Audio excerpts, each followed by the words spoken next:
তো এখানে আমার শেল টিচের যে ডিজাইনটি সেটি এই পর্যন্ত শেষ হলো। তো আমি কীভাবে করেছি আমি এটা আবারও বলে দিচ্ছি।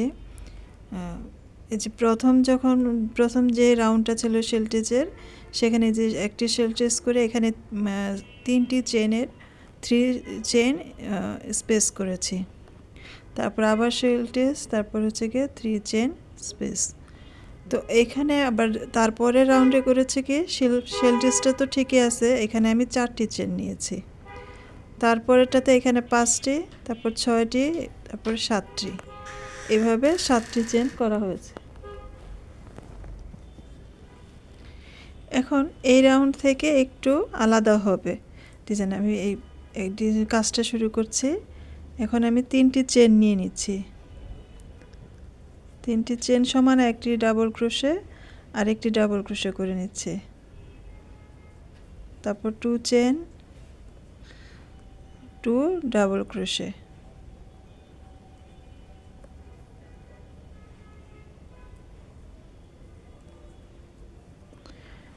হয়ে গেলে একটি শেল টিচ হলো। এখন এখানে আমি 5টি চেন নিব। 1 2 3 4 5, 5টি চেন নিলাম। এখন এই শেল টিচটাতে হবে কি, আমি 10টি ডাবল ক্রোশে করব। এখানে কোনো শেল টিচ হবে না, এখানে হবে গিয়ে 10টি ডাবল ক্রোশে করতে হবে।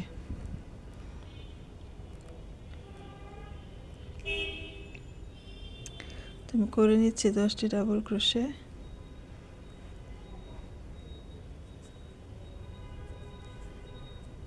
1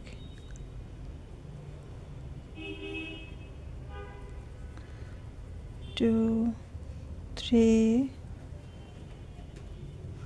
4 5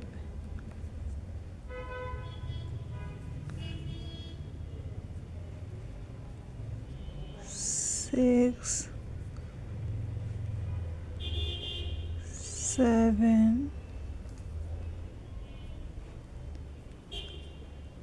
8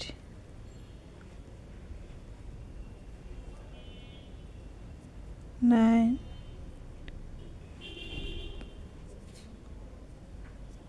10। এই যে 10টি ডাবল ক্রোশে হলো, এখানে আমি মাঝখানে 5টি চেন নিয়েছি আর এই যে একটি শেল টিচ। এবং তারপরে যে এখানে আমি 5টি চেন নিব আবার।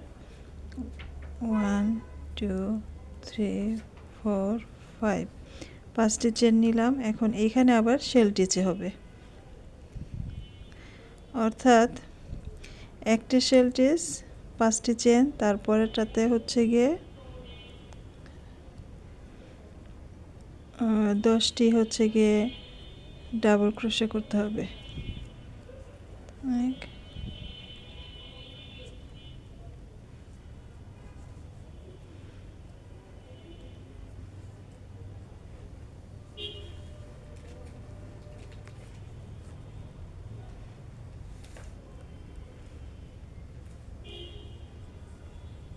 এখন আবার 5টি চেন, 3 4 5, 5টি চেন নিয়ে এখানে হচ্ছে গিয়ে 10টি ডাবল ক্রোশে করতে হবে।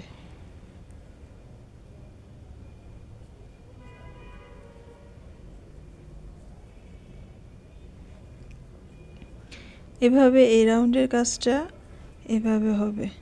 তো আমি পুরো কাজটা শেষ করে তারপরে রাউন্ড আবার দেখিয়ে দিচ্ছি। 4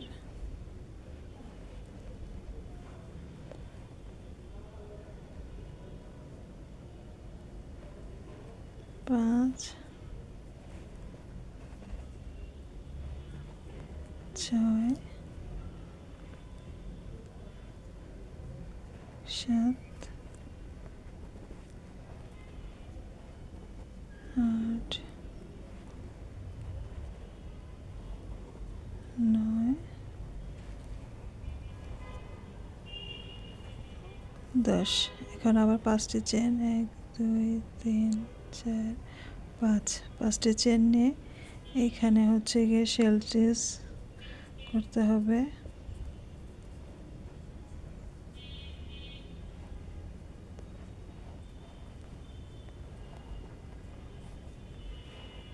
2 চেন এবং 2 ডাবল ক্রোশে। তারপর আবার 5টি চেন নিয়ে পরেরটাতে গিয়ে 10টি ডাবল ক্রোশে করতে হবে। এইভাবে এই রাউন্ডের কাজটা এইভাবে হবে। তো আশা করি বুঝতে পেরেছেন।